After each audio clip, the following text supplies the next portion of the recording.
జై సద్గురు ప్రభు మహారాజ్ కి. మీ విద్యమాన పాలనలో మరి అందరికి గురు పూజ చేస్తున్నారు. మరి జై ఎవరికి కొడుతున్నారు అంటే గురువు గారికి కొడుతున్నారు. మరి ఆ సముద్రం కూడా అలలకు దద్దరిల్లేటట్టుగా మనము ఆ శివరామ దీక్షితుల వారికి ఒక జై కొడతాం. జై సద్గురు ప్రభు మహారాజుకి. ఈరోజు వేదికను అలంకరించిన పెద్దలకి, మరి అదే విధంగా వేదికలో ఆసీనులైన పెద్దలకి, మరి సభలో సోదరి సోదరుమణులకు, మరి అందరికీ భక్తులకు, మరి మా గురువులైన పూర్ణానంద కర్ణాటి పాండ్రమ్మ గారికి, మాది బోధ గోళితమైన సమిష్టి బోధానంద ఉప్పలంచి కృష్ణమూర్తి నాయన గారికి, అందరికీ కూడా నా ద్వాదశి నమస్కారాలు చెప్పుకుంటూ, మరి ఈరోజు సభ అధ్యక్షతలో ఉన్న కొమర లక్ష్మణయ్య గారు కొన్ని సూచనలు చేసి సభని ఈ విధంగా చెప్పాలి అని ఒక మాట. మరి ఈరోజు శివరామ దీక్షితులు గారి పాదుకా పూజ అంటే మరి అది గొప్పనైన విషయము. ఎందుకంటే నేననే అహంకారము నా వెంట పడజూడుము, దీని పుట్టును ముంచుము, దేశిక దీనులను పోషించుము అన్న విధముగా మరి ఉంటే కూడా మరి ఆ అహంకారము పోగొట్టడానికి అంటే నా గురువు అనుకోకుండా అందరికీ సిద్ధాంతము నిర్ణయం చేసిన ఆ గురువుకి పాదుకా పూజ అనడము చాలా మహత్తరమైనది. ఎందుకంటే మనము దేహానికి కాదు, ఆ పాదానికి పూజ చేయడం అన్నది మనందరం కూడా అదృష్టంగా భావించాలి.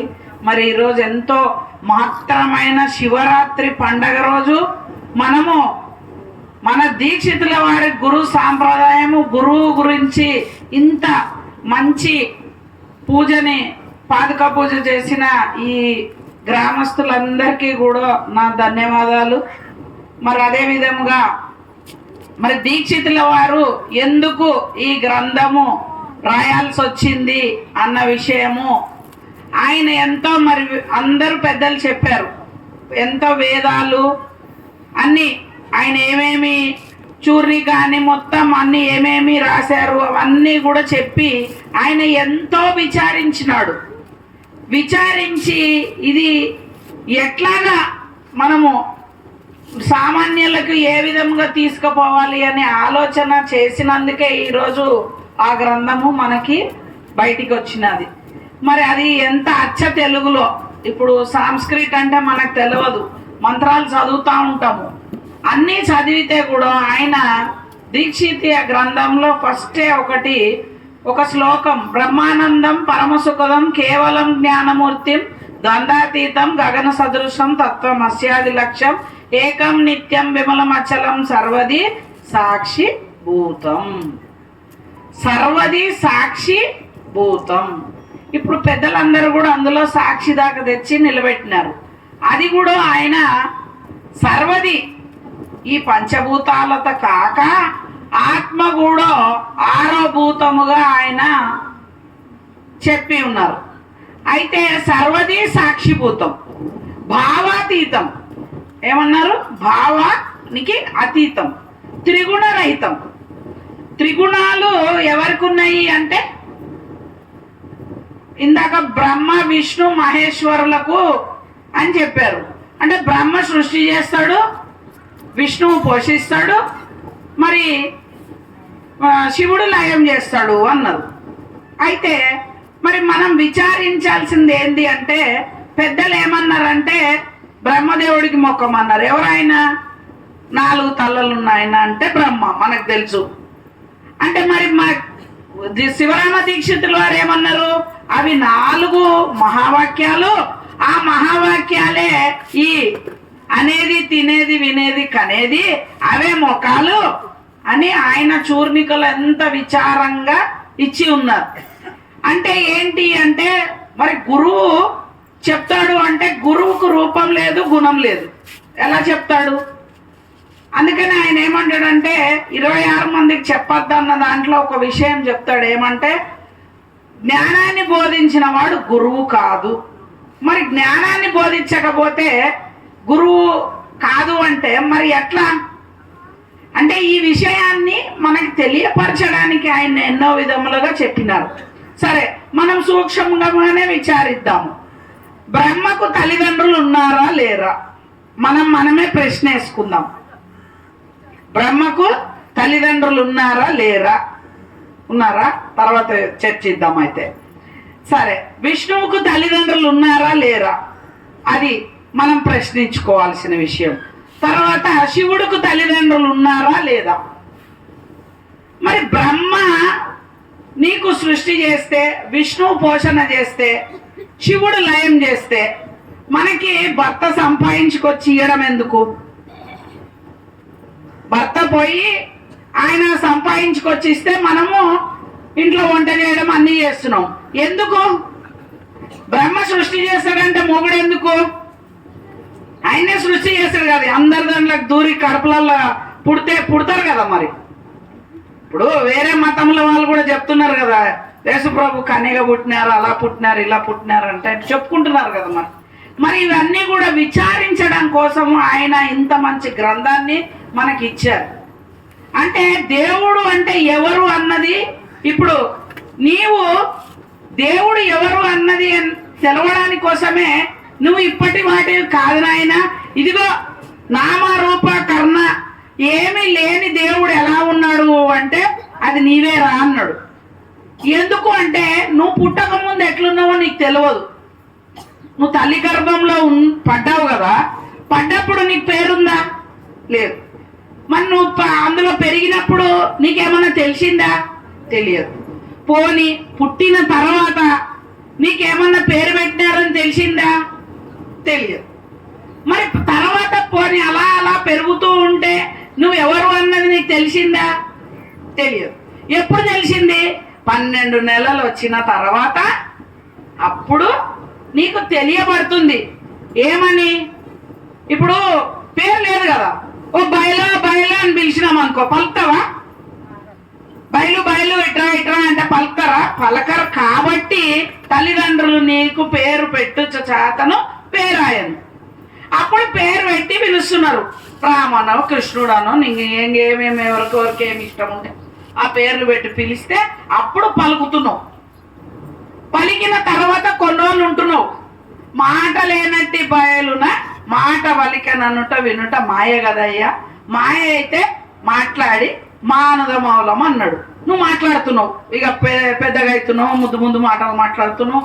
తర్వాత కోపం వచ్చినప్పుడు కోపం మాటలు మాట్లాడుతున్నావు. తర్వాత పెద్దగా అయినాక మరి పెద్దలందరూ కలిసి గురువు చేస్తే గురువు మాటలు మాట్లాడుతున్నావు. అన్ని మాటలు మాట్లాడి మాట్లాడి మాట్లాడి ఒకరోజు ఆడకుండాను ఆట ఆడిన మేలు బొమ్మ ఆట ఆడకనే ఆట ఆడించేటి వాడు అతడే కర్త, అచలము అకర్త.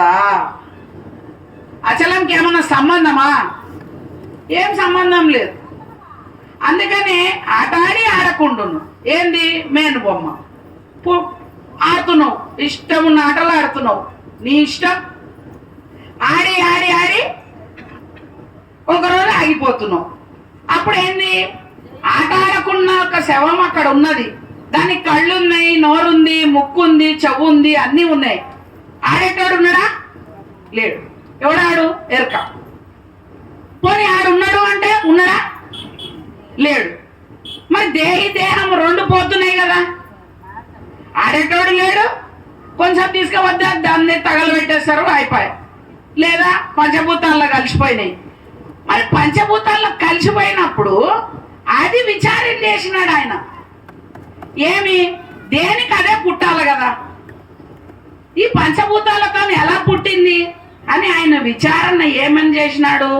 ఆకాశానికి ఆకాశం పుట్టాలా, భూమికి భూమి పుట్టాలా, పుడుతుందా? నీరుకు నీరు పుట్టాలా, పుడుతుందా? ఒక దాంట్లో ఒక్కొక్కటి పుడుతుంది, నమ్ముదామా? ఇది విచారణ చేయడానికే దారిని ఎంతో విచారించింది అని మొదలు వంకరైతే తుదెల్ల వంకరైతుంది అని ఆయన మొదటి పేజీలోనే దేహంతో కూడిన ఆత్మను తెలియరాదు అన్నప్పుడు అప్పటి నుంచి దీక్షితీయ గ్రంథం స్టార్ట్ అవుతుంది. అప్పుడు దేవుడు ఎవరు, నువ్వెవరు, నేనెవరు అన్ని తెలిసిన తర్వాత అప్పుడు దీక్షిత గ్రంథంలో కలలో కలిగిన వాడు, కల మేల్కున్నవాడు ఎవరు అని విచారణ చేస్తే అప్పుడు కలలో అంటే ఎవరికి నేనుంటే కల వస్తుంది, నేనుంటే జగం ఉంది, నేను లేకపోతే నేనన్న. ఇప్పుడు నేను నిన్ను అడుగుతా, ఎక్కడి నుంచి వచ్చాయావా అని అడుగుతా, నువ్వేమంటావు? ఏదో ఊరి పేరే చెప్తావు, కానీ నీ సస్వరూపం ఏందో నీకు తెలియదు. నువ్వేం చెప్తావు? నేను పలానా గ్రామం నుంచి వచ్చినా అంటావు, లేదా నేను ఒక పక్క సందులో నుంచి వచ్చినా అని చెప్తావు. అంటే స్థితి తెలియదు మనకి. అచల గురువు దగ్గరికి వెళ్ళినప్పుడు నీకు స్థితి కుదిరిస్తాడు. ఎందుకు? పరిపూర్ణ బోధ తెలిసిన గురువరినిచే బోధగొన్న గొప్ప ఫలమవును, పరిపూర్ణ బోధ తెరుగని గురువరినిచే బోధగొన్న గొప్ప ఫలమవునా అని వాళ్ళు చెప్పినారు. కాబట్టి మరి ఆ పరిపూర్ణ గురువు ఎవరు అంటే శివరామ దీక్షితుల వారు అశరీరముగా చెప్పాలంటే మరి వీలు కాదు. కాబట్టి మాటల వల్లనే బోధ చేయవలను అని ఆయన ఎంతో చక్కగా అందులో చెప్పారు. మాట్లాడుతూ ఉన్నోనికి సూచన అయిపోతుంది. అది ఎట్లా అయిపోతుంది ఎవరికి తెలియదు. అది ఎట్లా అయిపోతుంది అంటే వాడు దృష్టి ఎప్పుడైతే గురుని మీద పెడతాడో, పెద్దలు చెప్పే వాక్యం మీద ఎప్పుడైతే వినవలనని కలవాలనని మనసందున కోరిక కలిగి మనుజుడ వినుడి వినజేసదా కనజేసదా అన్నాడు. అంటే ఘనమైన ఈ బోధను ఎప్పుడైతే మీరు వినాలని మనసులో కోరిక ఉండాలా, లేకపోతే ఏమన్నాడు? అవసరం లేదు. పరిపూర్ణ బోధ ఎవరికి కావాలి అంటే తినగల దొరలకి కొనగల దొరలకి. ₹1 పెడతా పరిపూర్ణ సూచన అవుతుందా? 10 కోట్లు ఆడబెడతాం, పరిపూర్ణ బోధన సూచన అవుతుందా? కాదు. ఎవ్వరికి తెలియదు దాత్రిన్ అన్నాడు, ఎవ్వరికి తెలియదు.